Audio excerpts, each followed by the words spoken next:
Bapak Ibu, beragama itu tidak boleh main-main. Artinya begini, guyon entuk tapi mainan tidak boleh. Kalau kita mau memutuskan sesuatu, kita harus pakai ilmu.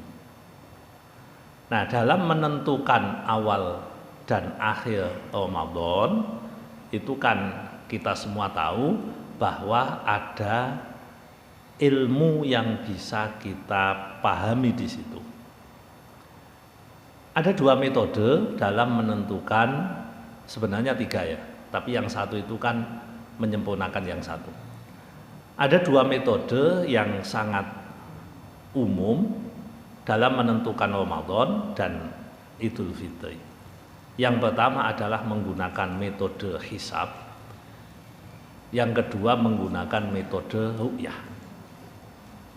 Nah, kalau kita lihat akurasi itu artinya apa ya bahasa Jawanya akurasi? Ketepatan. Ya, ketepatan itu persentase ketepatannya itu lebih tepat hisab. Jadi hisab itu lebih akurat karena hisab itu menggunakan ilmu eksak, ilmu pasti. Jadi itu akurasinya luar biasa. Bisa dikatakan 99% lah. Margin of error-nya dikit sekali, kecil sekali. Itu hisab. Sehingga kalau umpamanya kita menggunakan ilmu hisab, besok malam itu udah puasa. Karena memang wujudul hilal. Hilal itu udah wujud di langit, itu diyakini. Ono namanya wujud. Ono hilal. Jadi tanggal 1 itu sudah ada. Karena tanggal itu kan dimulai dari munculnya bulan tanggal 1. Nah itu udah ada, di langit itu udah ada. Oke. Jadi itu yang dipakai. Yang kedua, menentukan Ramadan dan Idul Fitri itu menggunakan bukti empiris, yaitu bukti nyata. Kondone ono ketok didelok apa ora, kan ngoten to. Jadi yang satu itu mengatakan wujudul hilal, ada yang satu mengatakan ketok pola. Lah, wong jenenge ketok pola kan kadangan tembok kan mboten ketok Bapak Ibu. Makanya kelemahan dari ru'yatul hilal adalah cuaca. Di sini enggak kelihatan, di sana enggak kelihatan. Dan perbedaan waktu.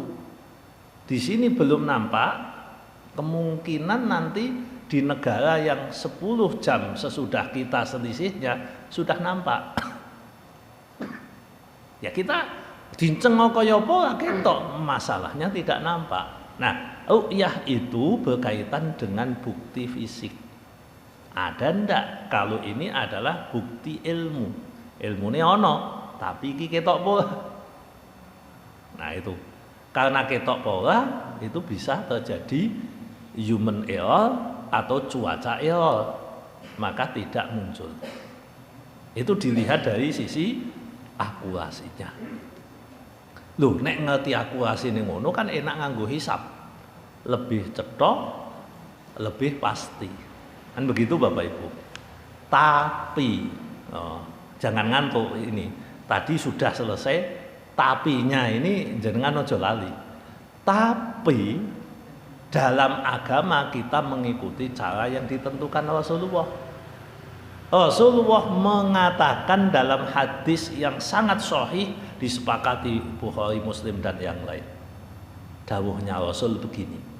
Sumu liru'yatihi wa afdiru liru'yatihi fa in humma alaikum fa'akmilul iddah salasina yauman.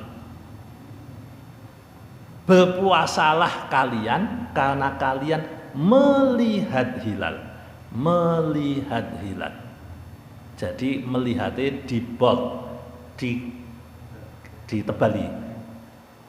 Dan beridul fitrilah kalian karena melihat hilal, ditebali lagi. Human error bagaimana? Fa in humma alaikum, jika kalian tertutup mendung, berarti kan human error, cuaca error sudah dipertimbangkan oleh Nabi kan? Apa yang Anda lakukan? Fa'akmilul iddah, sempurnakan bilangan salatina yauman 30 hari.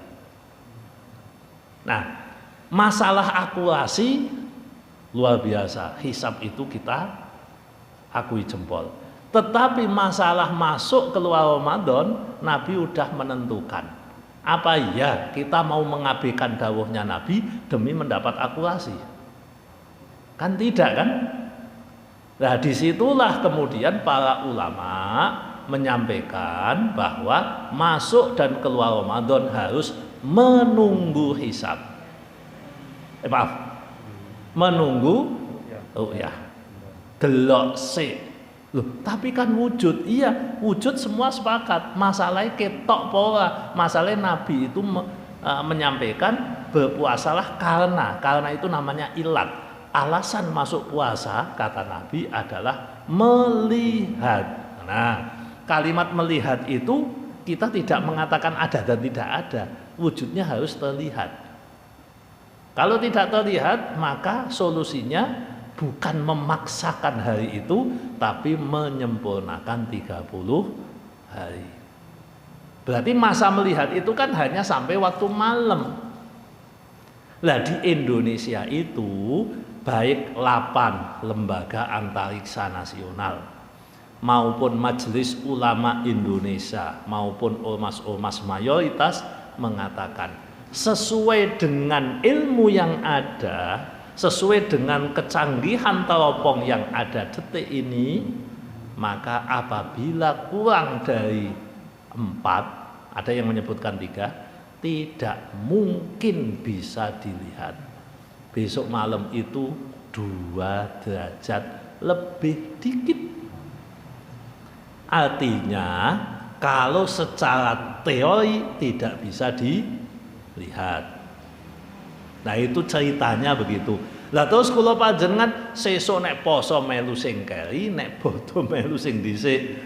Kalau ada yang begitu itu tahawun, namanya gampangke gawe dolanan agama, ndak boleh, haram. Haramnya bukan masalah pendapatnya itu benar salah, bukan, tapi titik gampang ke agama itu yang tidak boleh. Jadi namanya at-tahawun atau dolanan urusan agama. Haram hukumnya wong sing niate nggawe dolanan urusan agama. Begitu Pak. Jadi ini ben cetha lah kula jenengan. Lah, kenapa sih? Ya itu ceritanya begitu kurang lebihnya. Matur nuwun.